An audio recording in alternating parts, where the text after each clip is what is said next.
देखिए, जहां तक आदरणीय आजम साहब का बात है, यहाँ मंत्री जी बैठे वो भी जानते हैं कि जब सरकार बदलती है तो किस तरह के केसेस लगाए जाते हैं। कोई 302 उनके ऊपर नहीं है, ना 307 है। वो जबरदस्ती वाले केसेस, बकरी चोरी, भैंस चोरी, ये जमीन कब्जा कर ली। कमाल की बात, इतनी बड़ी यूनिवर्सिटी बनाई, जमीन लेना ठीक है, आपने उनको जेल में डाल दिया। चूंकि आप मार्केटिंग, सुन तो मैं अपनी बात कर लूं ना। अरे केसेस लगाना अमीश जी सरकार के हाथ में होता है। हमें कितनी बार जेल भेज दी, तो मैं माफिया हूं क्या? मुझे जेल भेजा कि नहीं भेजा? मैं माफिया नजर आता हूं क्या? सतीश महाना जी और हमारे सामने खड़े हो जाए, उनकी एजुकेशन, मेरी एजुकेशन देख लीजिए। बात ऐसा थोड़ी किसी को भी जेल भेज सकती है, सरकार के ऊपर में क्या है। इसलिए दूसरी बात, आप उस पर विश्वास करेंगे जैसे भी सवाल पूछा गया, जिसे विवेक तिवारी की हत्या हुई थी, क्या कांग्रेस तो कह रही है कि योगी आदित्यनाथ सड़क पर थे जब कोरोना हुआ। कांग्रेस के नेता ने बोला योगी आदित्यनाथ सड़क पे थे, उनके पिताजी का स्वर्गवास हो गया, देहांत हो गया, उसके बावजूद वो काम कर रहे थे। अरे मैं पूरी बात कर लूं, किसी के पिता का अगर देहांत हो जाए तो उससे बड़ी चीज क्या होगी?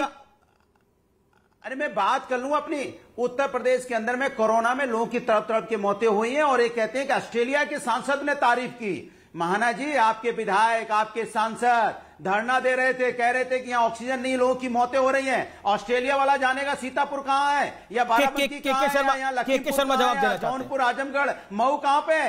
नहीं, ऑस्ट्रेलिया का संसद तारीफ कर रहा था और आपके खुद के बीजेपी के विधायक संसद बुराई कर रहे थे कि यहाँ पे लोगों की मौतें हो रही है। के शर्मा जवाब, आजम खान पर आपने फर्जी केस कर रखे हैं।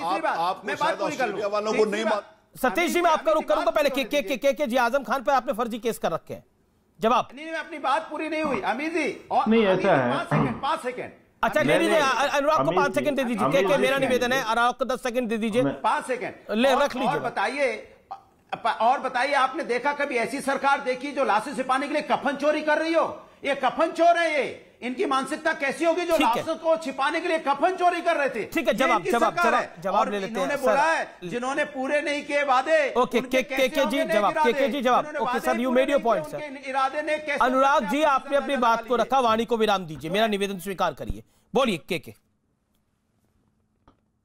देखिए अमीश जी, अभी इन्होंने कहा जो इनके अनुभव हैं अनुराग भदौरिया के और इनकी पार्टी के, इन्होंने कहा कि किसी को भी जेल में डाला जा सकता है। तो ये यही करते थे ना, 2012 से लेकर 2017 तक इन्होंने यही किया। किसी को भी किसी भी उसमें जेल में इन्होंने डाला। वो अपने अनुभव को गिना रहे हैं। इनको आजम खान जी के करतूत नहीं पता है, उनके जो है अपराध नहीं पता है।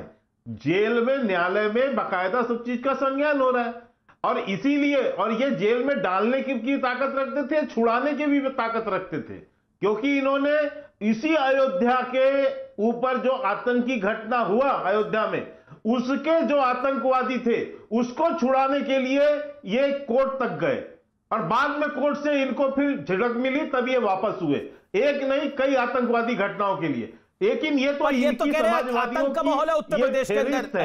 अनुराग जी, उत्तर प्रदेश में रह नहीं सकते, ये कह रहे हैं। ये तो के शर्मा नहीं, वो कहां रहे? नहीं, उसका जवाब महाना साहब ने बहुत अच्छे ढंग से इनको दे दिया है कि ऐसे लोगों को रहने की वहां आवश्यकता भी नहीं है, क्योंकि ऐसे लोग वहां रहेंगे तो वहां की कानून व्यवस्था को खराब ही करेंगे। अनुराग कुछ कहना चाह रहे हैं। अनुराग 30 सेकंड। अमीश जी, देखिए इतने समय देर बाद मुझे समय दिया, कंप्लीट कर लीजिए। जी, मैं आपको कह रहा हूं, मैं कंप्लीट कर देता हूं। मैं इस आपके चैनल में बैठकर एक सफेद वस्त्र पहने आचार्य प्रमोद कृष्णन जिनका नाम है, बताते हैं उन्होंने कितना बड़ा सफेद झूठ बोला है भगवान श्री राम के संदर्भ में।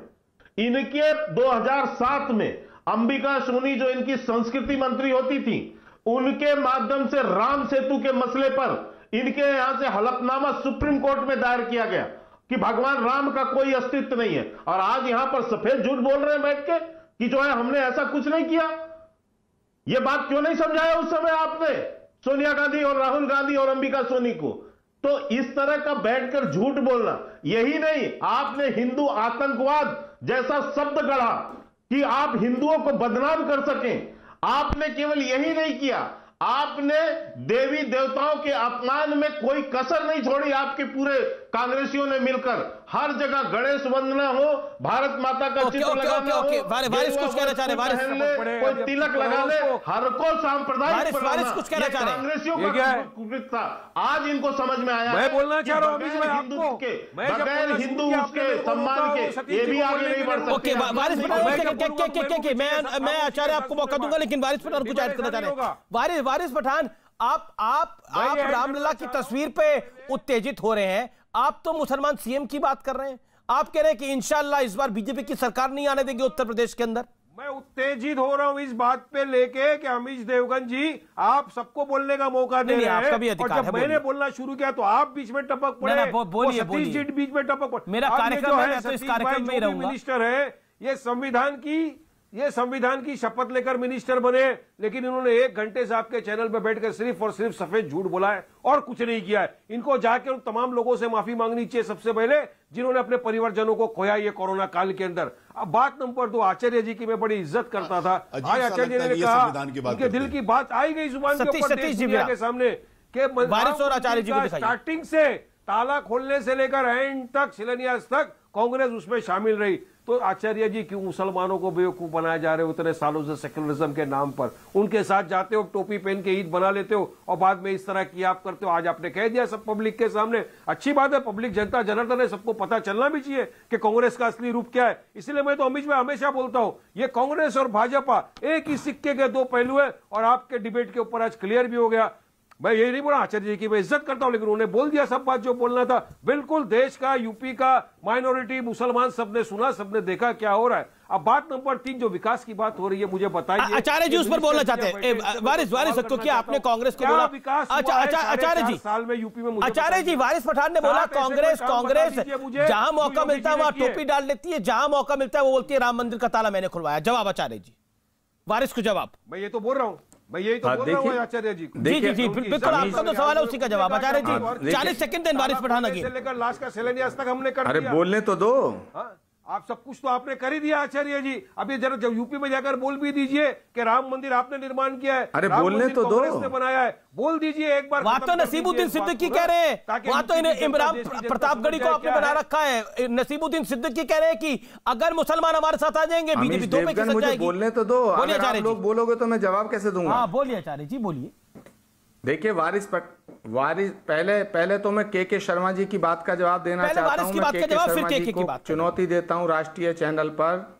मैं राष्ट्रीय चैनल पे चुनौती देता हूं कि कांग्रेस का कोई ऐसा एफिडेविट जिसमें कांग्रेस पार्टी ने ये कहा हो कि राम का अस्तित्व नहीं है, राम का वजूद नहीं है, या राम सेतु का कोई वजूद नहीं है, या हम राम मंदिर के खिलाफ हैं। अगर कोई ऐसा एफिडेविट है के शर्मा जी, तो अमीश देवगन जी अगली डिबेट में इन्हें बुलाइए, या तो ये राजनीति छोड़ें या माफी मांगें, या मैं राजनीति छोड़ूंगा या मैं माफी मांगूंगा। दूसरी बात, वारिस पठान आपसे मैं कहना चाहता हूं कि वोट के लालच में, सत्ता के लालच में, राजनीतिक स्वार्थ में किसका खंडन किए?